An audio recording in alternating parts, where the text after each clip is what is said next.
How do you know when your concrete is fully cured?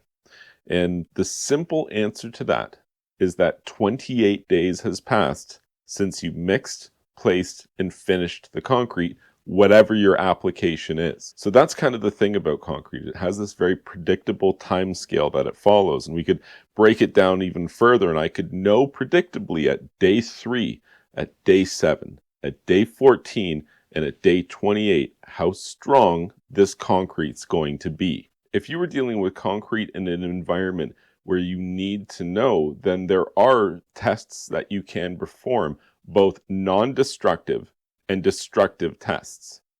So what does that mean, destructive and non-destructive? Basically what it comes down to is the concrete itself. You could use a little tool and you could just really quickly check, oh, this concrete is X strong in terms of PSI or MPa. A destructive test, on the other hand, is essentially a core sample.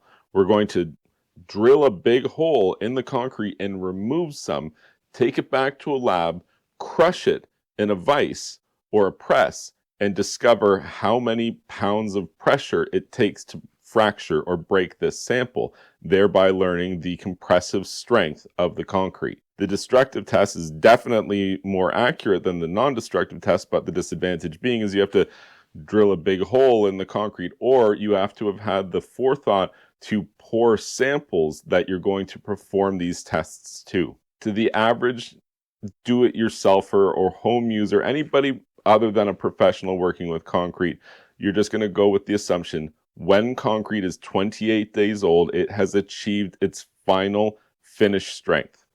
If you found this information helpful, please be sure to like this video, subscribe to this YouTube channel, and you're going to learn a ton about how to work with concrete.